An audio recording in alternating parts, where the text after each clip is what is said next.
mooy faire de Ousmane Sonko le futur président en 2029. Alors, ça c'est légitime.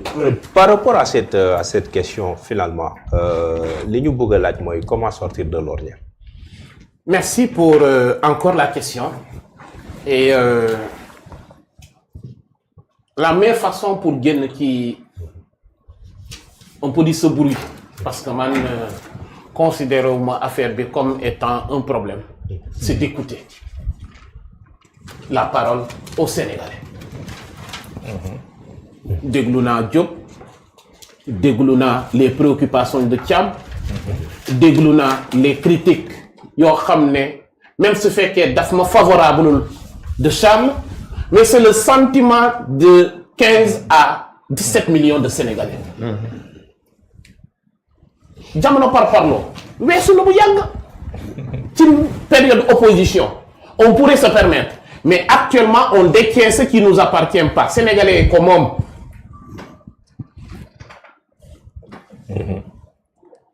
fal lañu 54% pour exercer benn pouvoir administratif. Toute la légitimité ma nga fa. Et c'est certainement lu ñu fay jëlee comme bilan moom mooy renforcer ñun li ñuy utiliser dans l'autre camp mooy lan le pouvoir politique. D'un côté lu ñu koy xaar mooy na bilan am na affaire yi dox nañu régler problème mu dette bi na Sénégal sigi nañu jóge ci redressement bi maintien ba développement loolu la ñu xaar ci moom parce que lan c'est lui le président de la République, clé de voûte des institutions, aidé par tout le monde, les contents les mécontents, c'est pas un problème. loolu la ñu xaar ci moom mu am nag loo xam ne keneen ki loolu la ñu xaar ci moom te ñun moom lañ ko wóoloo ba nommé ko président mooy lan la partie lu mu tudd l'aspect politique. bii bu doxul bële du dox bii bu doxul bële du dox il va falloir nag à partir de là bu ñu demee ba mbëkkante ba ñu gis ni wax dëgg nag kii am na loo xam ne mooy cërëm kii am na loo xam ne mooy cërëm boo buggee laal di nga ko taggu te fu mu toll nii fu ñu yëm nii à partir de demain di nga bëgg a laal di nga taggu balaa ngay laal te loolu laa bëgg a Sénégal lépp loo xam ne moo ko balaa ngay laal nga taggu. loo moomul bàkku la tudd.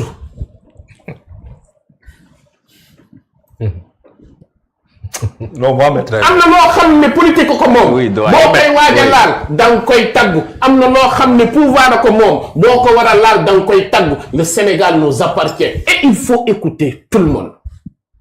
Ministre de la vérité. mu nag mu am loo xam ne nag ñëpp xamuñu ko. Tout le Sénégal est en train d'observer deux personnes à qui on peut dire l'avenir du Sénégal moom lañ ko jox. Deux personnes, les observateurs. Quel est le point de vue des observateurs? Jamono Abdou Diouf, c'était le Parti socialiste. C'était jamono joo xam ne en réalité nëbb bi dafa bëri woon de telle sorte Abdou Diouf a dirigé jusqu'à la fin de son mandat bruit bi bëriwuloon. Mais quand on s'est permis de la pluralité wax sa xalaat boo xam ne Abdoulaye Wade moo ko andi mu ñëw ci Macky Sall ngeen xam ni les pouvoirs à venir di nga diriger mais day wexat. On est d'accord. loolu dëgg la on est d'accord parce que Sénégal dans le monde ku fi yaakaar ni yaa ko moom da ngay nax sa bopp. on est d'accord. ñu ngay gis ñii on est d'accord. ñëpp du parparloo de dañoo téye ba doyal ñu ne lan dañuy engagé wu pour benn idéal ngoon ñu dellu seen wetu doom seen wetu jabar. Il faut les prendre en considération. En somme sans may yàgg ci kàddu gi wax day am insinuation day am perturbation day am mais à la fin quelle est comme nu nga ko waxee la question qu'il faut se poser la situation mooy lan na ku nekk loo xam ne loolu lañ ko may nga téye loo moomul nga bako. Tu l'as précisé 3 fois, c'est clair. mu des su li nag loo xam ne jot nañ ko fi wax te xam naa ni booy jël kaddu il va falloir nag au-delà de loo xam nga wax ñu nag yow loo xam ne d'accord ko quelles sont les propositions pour Touba et quelles sont les propositions pour le Sénégal à partir de la réalité actuelle de Touba. Je vous mets au défi maa ngi terminer. ñu ñëw ñu gis ni situation bi nu mu mel te loolu tàmbalewul ci ñun Ablaye Wade bu mu ñëwee am na lu mu teg Macky Sall bu mu ñëwee am na lu ñu teg ñun ñu ñëw am na lu ñu teg lan la ñu teg nee nañu jubal jubanti en espérant que ci jubal jubanti boobu nag c'est certainement avec le respect de tout ce que la justice représente nit ki balaa ngay wax moomu la nga téye ay preuves loolu accepté naa leen ko bu dee nag topp nit di koy woo muy dellu si di koy jiiñ di koy insinuer loolu mooy haine à partir certainement d'une justice forte man xamantuma lan mooy haine la reddition des comptes léegi nag la fekkee baax ma wax leen ko nag nous les directeurs d'hôpitaux on est d'accord. gars yi maintenant les directeurs d'hôpitaux nooyootuñu xam nga ma wax leen ko tous les jours que je fais toutes les semaines que je fais dans le cadre des différentes sociétés les lettres anonymes les dénonciations mooy lan ni ñu koy waxee les lanceurs d'alerte ñu ngi dem fépp primature présidence ministère les lanceurs d'alerte maintenant font tellement du bon travail que directeur booy signé da ngay xoolaat bu baax lu nga nekk di signé le pouvoir appartient maintenant à partir de jamono bi au peuple pour man une minute loolu rek doy na mandat continue loolu rek doy na mandat donc changement am na mais wax dëgg nag dans toute réussite il y aura des problèmes dans toute tentative il y aura des problèmes mais dans tout projet parce que un projet est basé sur des projections mais yàlla rek moo xam ce que sera demain que maintenant loo xam ne am nañ ko ñu jël ko comme réellement benn exemple ñu jël ko réellement benn leçon boo xam ne nag ëllëg on travaille bien machallah on ira 50 ans mais on ne travaille pas bien ñoo xam ne ñoom ñoo def la massification de ce parti dañ fa nekk parce que lan benn idéal benn dëgg benn projection benn doxalin moo leen fa téye c'est ça la force de Pastef que chacun téye lu nga moom loo moomul nga moom ko répété na ko ñetti yoon oui et surtout par rapport au mutisme de l'opposition. non xam nga dama répété ko xam nga dama répété ko xam nga dama répété ko xam nga dama répété ko xam ma ku téye nga téye lu nga moom loo moomul ba ko Touba moomoo ko waaw Diomaye it moomut coalition comme ni ngeen Diomaye it moomut coalition bi nga ne dégg nga li ma waxee toute entité ma ne ko Diomaye it moomut coalition bi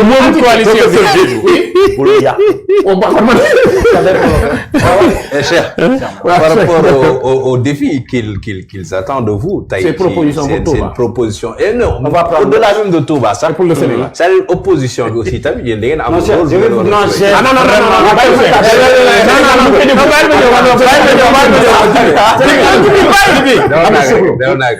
C'est une très belle question l'opposition que Diédhiou a posée. Aussi votre et on va commenter lu ngay wax. waaw amul benn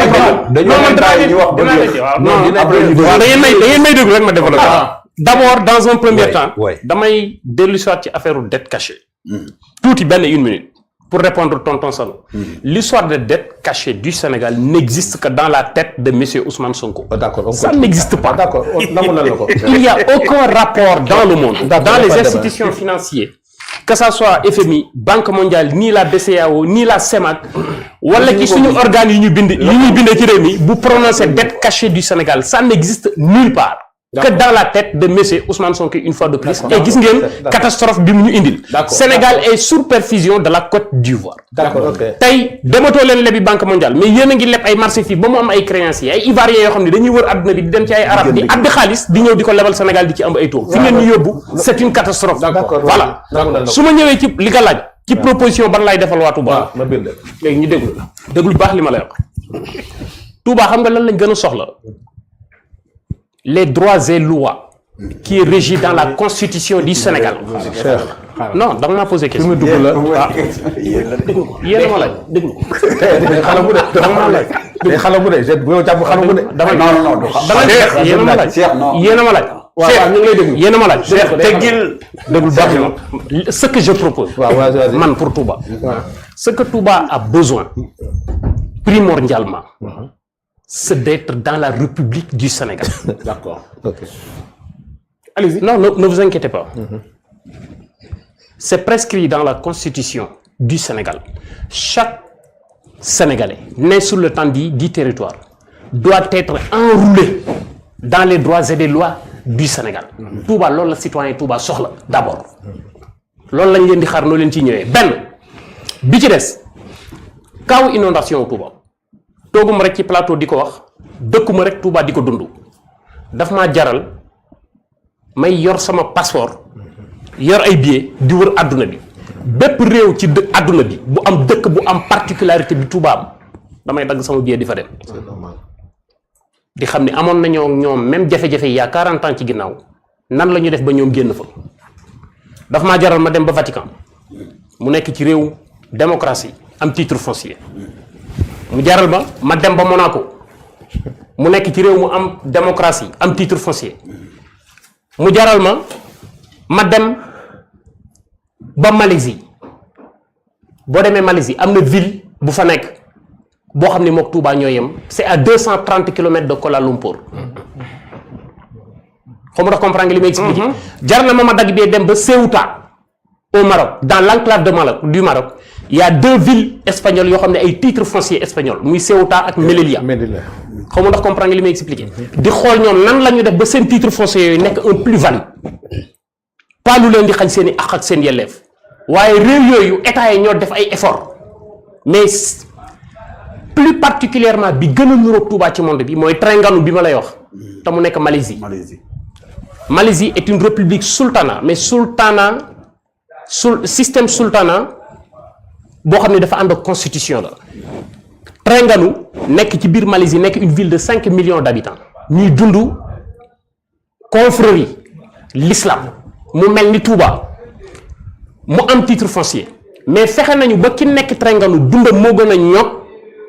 ki nekk ki nekk Kuala Lumpur dund fexe nañu ba ki nekk Terengganu malgré diine lay dund mais encadré nañ ko diineem mu ànd ak éducation ak santé ak li njàngum àdduna tombeel nga xam ne nit danañ ko mën a tàggat ba mu naan xelam ba mën cee toqal luy indi ay dividende comme ki nekk Kuala Lumpur te loolu laa gisagul ci population Touba mu jaral ma may wër bépp réew boo xam ne ci àdduna mas nga am inondation muy paradoxe bu amul fenn fu dul suñu réew dëkk boo xam ne bu tawee ndox mi sonal leen bu sawetee ndox mu ñu naan sonal leen quel paradoxe Touba nekk ci benn période benn espace boo xam dafa nekk ci nappe phréatique bi absorbé ndox il y a 20 ans Touba bu tawan nu mu mën di taw day ndox mi day sëy il y a 10 ans ci ginnaaw daan na toog tuuti doog a sëy léegi bu xiinee rek ndox mi des fa parce que nappe phréatique bi li mu absorbé ci ndox moo toll ci niveau boo xam ni ndox mi bu tawee day taa boo tuuree ndox sax léegi dafay taa loolu lan la ci état jël ñun dañ ci def ay gëstu scientifique ñun waa ma réew 3D di proposer jël leen commencé leen jël note bis ni ko tey ngeen engagé wu ci daf ñu jaral noo déglu rek daf ñu jaral ñuy négocier di waxtaan ak ay entreprises yu nekk ci monde bi nga xam ni ñaari point benn bi système dessalement bi nga xam ni mooy Aqua Power yeneen i entreprises yu ne mel nga xam ni ñoo ñuy accompagner ñun bu ñu jëloon réew mi ci ni ñuy def ba 130 kilomètres ci ginnaaw Kébémer nga xam ni fa la géej ga nekk ñuy jox Touba ndox mu neex beneen bi ci des yeneen plateforme boo xam ni dinañu jàppale ba nappe phréatique bi ndox boobu mu absorbé nekk énergie renouvelable Touba li nekk ci suuf ci ndox ba tax ndox mi di sëy ñoom mën nañ ci naan ndox mu neex bu ñu ko recycler d'ici 50 ans à venir c'est ce que nous sommes en train de penser qu'est-ce qu'il faut faire beneen bi ci des man su ma nekkoon député à l'Assemblée nationale proposition de loi bi may njëkk indi à l'Assemblée nationale quel est le véritable titre de Touba dans le Sénégal pour qu'il ne fait pas la sécession de la République quel est le véritable titre de Touba au Sénégal titre foncier la wala statut spécial la wala lu mu doon su ma nekkoon député li may njëkk indi comme proposition de loi à l'Assemblée nationale un citoyen sénégalais juddoo Touba yaroo fa màgge fa jóge Touba di dàq dooleem dem tukki dépenser ci peut-être 40 ans ci àll bi am ci benn sagaru kër R+2 buy jar 70 millions dooleem jeex mu ñibbisi jël kayitu këram dem ci banque bëgg ci hypothéquer pour am lu mu liggéeyee banque bi ni ko mënuma la cee lebal 25000 ndax ci titre foncier wu jàmbur nga nekk quelle que soit raison bu ñu ko mën di jox dañ ko xañ àqam ak yelleem loolu lañ leen di xaar ngeen indi ci ay solution boo leen jëlee réew mi bu ma tax a wax su ma toogee fii di wax ci Touba boobaa day tàng loolu li ma leen jot a proposé li ma leen indi comme proposition la jàppale li ma leen indil ay question répondre leen ci yéen lan ngeen ci naan li moom mooy suñu objectif ak situation bi ñu toll c'est quoi les propositions de l'opposition wala yéen finalement da ngeen opté pour def de la politique dañuy suivre parce que la situation vous arrange et que finalement da ngeen di suivre comme ñoom ni ñu ko waxee. non